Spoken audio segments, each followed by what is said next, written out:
Ça fait presque 10 ans que je suis dans l'animation. Et ce que j'aime avec ce métier, c'est que on peut sans cesse se renouveler. Par l'intermédiaire des grands jeux, je crée souvent de nouvelles combinaisons. Et je vais vous partager aujourd'hui ma nouvelle création. Elle s'appelle Mission Impossible.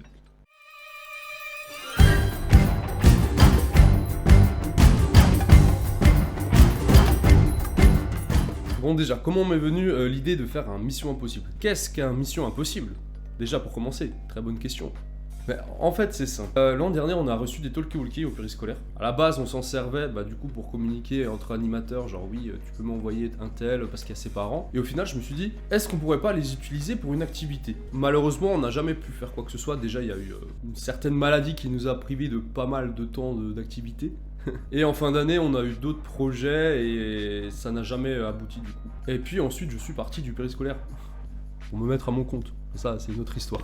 Et justement, par le biais de mon auto-entreprise, donc je suis animateur indépendant, ayant gardé de bons contacts avec mes anciens collègues et la directrice, j'ai proposé de faire une intervention grand jeu un soir. Et pour ce grand jeu, je voulais faire quelque chose de nouveau. Et c'était l'occasion rêvée de mettre en place ce jeu avec les talkie-walkie, mais je ne savais pas encore comment j'allais le mettre en place. Et c'est comme ça que petit à petit, l'idée de faire un Mission Impossible est venue en fait. Ça répond toujours pas à la question de qu'est-ce qu'un Mission Impossible. En gros, le but, bon je pense que vous connaissez le film Mission Impossible, mais ben ça n'a rien à voir, j'abuse. C'est plus un mix entre James Bond, Mission Impossible, parce qu'on a des missions, ça s'appelle Mission Impossible, voilà, il y a un compte à rebours, donc ça fait plus un mélange d'escape game, James Bond, Mission Impossible. Ouais, c'est un mix de tout. Moi, j'adore les mix.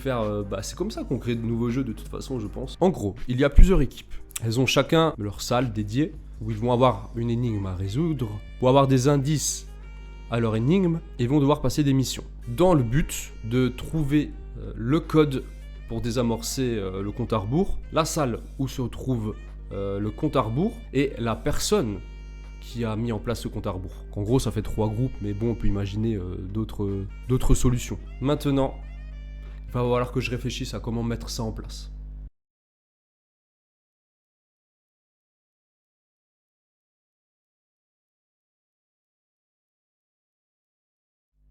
Ce qui m'a permis d'être plutôt à l'aise dans la prépa, c'est que je connaissais déjà l'environnement dans lequel j'allais intervenir. Je connaissais parfaitement le périscolaire dans lequel je travaillais depuis 8 ans. Je savais avec qui j'allais mettre en place ce jeu. Donc Dylan, qui est mon collègue depuis 2 ans, avec qui on a fait pas mal de grands jeux ensemble et on en garde de très bons souvenirs. Donc c'était sûr que ça allait être avec lui que j'allais me mettre en binôme pour réaliser ce grand jeu. Je savais quelle salle on allait pouvoir accéder. Je connais très bien les enfants. Je partais déjà avec un avantage, ça ne voulait pas dire que c'était gagné d'avance. Il fallait donc que je réfléchisse aux missions, combien de missions j'allais mettre en place, comment on allait faire les groupes, comment imaginer le déroulement, comment faire l'histoire aussi, quelle histoire on allait mettre en place, est-ce qu'on allait décider d'un méchant, comment on allait lancer le jeu. On avait commencé à réfléchir à cette idée mi-septembre. Donc, tous ces détails que j'allais réfléchir pendant 1 mois, en échangeant régulièrement avec Dylan. Ça nous laissait quand même une bonne marge, 1 mois. Et le but c'était d'intervenir le 18 octobre. Donc c'était un mardi soir. Donc un soir où il n'y a pas de devoir. On savait que les parents accepteraient de les chercher plus tard pour pas interférer dans le grand jeu, qui est primordial durant un temps périscolaire. Sinon c'est impossible de mettre un grand jeu en place. Ou ça l'est, mais on est interrompu toutes les 5 minutes, ce qui n'est absolument pas drôle pour nous, ni pour les enfants, ni pour les parents.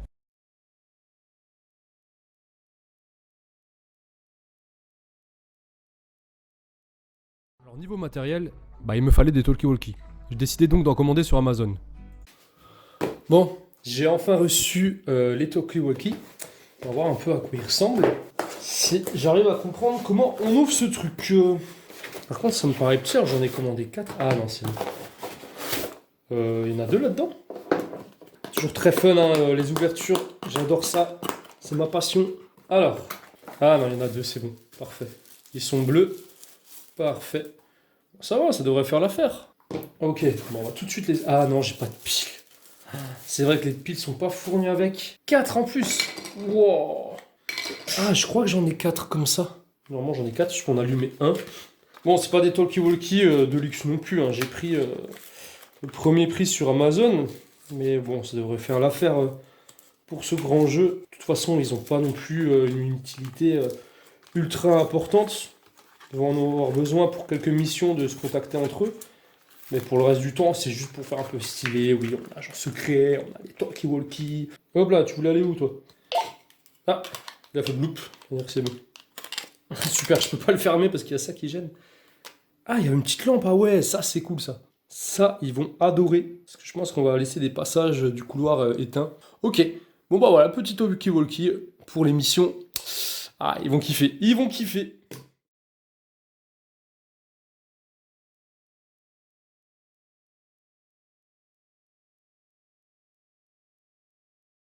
La création de missions n'a pas été trop difficile. La mise en place de l'histoire non plus. On en reviendra plus en détail dans la deuxième partie. On s'était dit qu'on n'allait pas faire trop de missions, peut-être 5 ou 6, car ça allait probablement durer 1 heure, et on n'a pas beaucoup plus de temps que ça. Et on avait décidé que la méchante, celui qui aurait mis en place la bombe, ce serait la directrice. Mais finalement, après réflexion, j'ai eu une autre idée. Je me suis dit, on va faire en sorte que ça soit Dylan, le méchant. Et en fait, à l'avant-dernière mission, c'est lui qui va s'en charger et il va donner une sorte de faux indice. Et à la dernière mission, je vais donner la récompense pour la même phrase, mais ça sera pas le même indice. Et du coup, je vais être là, mais c'est bizarre. Et ils vont commencer à se poser des questions. Surtout que la mission 4, donc la mission d'avant, ils doivent chercher une lettre. Et dans cette lettre, ça sera écrit qu'il faut se méfier de quelqu'un du périscolaire. Et là, ils vont commencer à cogiter. Ils vont se dire, ah, c'est qui? C'est peut-être Thomas, c'est peut-être Dylan. Je pense que ça va créer un peu de confusion et ça, c'est stylé. Mais ouais, je veux juste pas que ça ressemble que à du jeu de piste. Le plus important, c'était de réfléchir à comment les occuper dans leur salle en sachant qu'ils ne passeront pas tous pour les missions en même temps. C'est-à-dire que s'ils sont 8 par groupe, par mission, ils auraient été 2 ou 3, voire parfois solo, selon les missions. Donc, ce qui implique que pendant 10 minutes, peut-être un peu moins, 5 minutes, selon les missions, ils seraient dans leur salle et comment on les occupe pendant ce temps-là. Donc c'est là qu'est venue l'idée des talkie-walkie, afin qu'ils restent du coup en contact entre eux et que pendant les missions, parfois ils recevraient des informations supplémentaires qu'il fallait du coup communiquer à leur équipe pour pouvoir avancer dans la mission. C'était un peu l'objectif des talkie-walkie. Vous verrez par la suite que ça s'est pas vraiment passé comme on l'espérait. Du coup, j'ai mis aussi en place le système d'énigmes à résoudre dans leur salle, ce qui pourrait normalement les occuper la majeure partie de leur temps dans la salle. Donc le système d'énigmes, ça peut être tout et n'importe quoi. Moi, j'ai opté pour un système, je sais pas si on peut dire mot fléché. En gros, on a une définition pour un mot. Par exemple, je sais pas, animal à 4 pattes. La réponse, c'est chat. Et genre, la troisième lettre est entourée, et donc c'est le A de chat. Et c'est cette lettre qu'il faudra retenir, par exemple. Et en gros, les indices, ça sera des définitions. Voilà, c'est peut-être pas le plus optimal, ça aussi vous le verrez par la suite, mais c'est celui-là que j'ai choisi. Ça aurait pu être n'importe quoi d'autre. Là-dessus, tout ce qui est énigme, ça peut être très varié.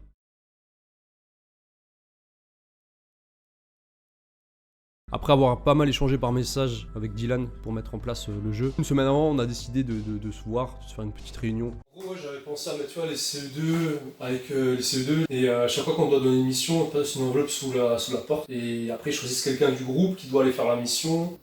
Et en fait, j'ai une application sur l'ordi, ça me fait un affichage d'une bombe, tu vois, avec le compte à rebours. Ils doivent trouver après, ils doivent taper un code. Parfait. On va mail aux parents aussi alors. Ouais, peut-être un petit mot là devant la porte.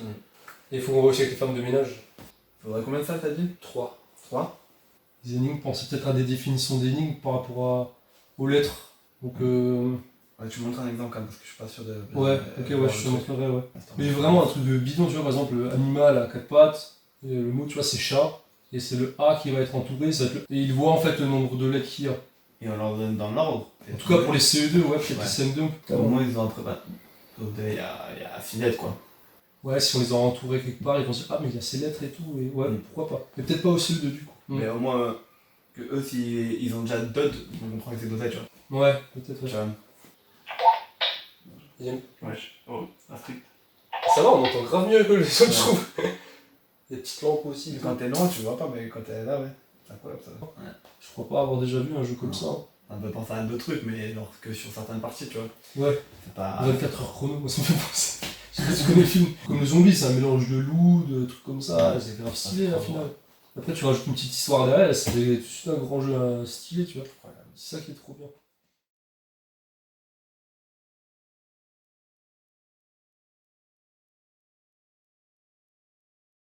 Comme d'habitude dans l'animation, un petit imprévu nous arrive dessus une semaine avant le grand jeu. Bon, du coup, je devais intervenir le mardi 18 octobre au périscolaire afin de faire ce grand jeu. Il y a un truc qui s'appelle la grève.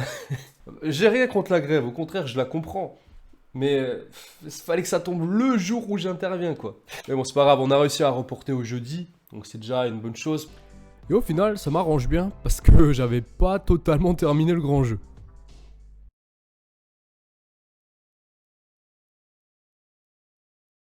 Ça y est, c'est la dernière ligne droite. Évidemment, comme à mes habitudes, je dirais pas que je suis à la bourre, mais je ne suis pas en avance non plus. Mais j'ai toujours fonctionné comme ça, et il me fallait encore mettre en place le message qui lancerait le jeu, la Sensi. Après, je crois qu'on est bon.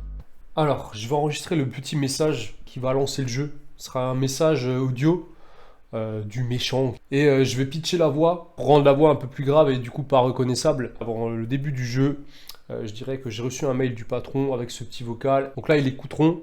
Et ensuite, ils rejoindront leur salle respective. Donc, c'est parti pour l'enregistrement. J'aime bien, je suis comme ça de travers, à l'arrache. Il est 1h du mat. J'ai pas encore fini le grand jeu. Allez, c'est parti. Je sais pas encore ce que je vais dire. Ça va être impro total. Je suis le méchant et je vais tuer les gentils. Je suis le méchant et je veux tuer la gentille. On ajoute une petite piste. Comment on va l'appeler? On s'en fiche. On s'en fiche comment on va l'appeler. Pourquoi je me prends la tête pour ça? Hop. Voilà. Parfait. J'allais mettre une instru, mais non, je suis pas en train de faire un son là. Je vais déjà écouter ma voix. 1, 2, 1, 2, ok. Salut la bande du périscolaire. Salut la bande. Ah, mais c'est plus dur que ce que je pensais en fait. J'ai une idée, mais je suis pas sûr. Bonjour, les enfants du périscolaire Alphonse Daudet. A few moments later. En tout cas, c'est bon, c'est parfait. C'est tout pile ce que je voulais. Je vous fais écouter ça et puis on est bon pour l'intro. On est bon pour l'intro. Bonjour, les enfants du périscolaire Alphonse Daudet. Comme vous le savez peut-être, j'ai placé une bombe dans votre école. Pourquoi j'ai fait cela? Cela ne vous regarde pas. Vous n'aurez pas beaucoup de temps pour trouver le code pour la désamorcer. Et ce n'est pas vos pitoyables agents 011 et 036 qui vont vous aider. Abandonnez tout de suite, et vous aurez la vie sauve. Terminé.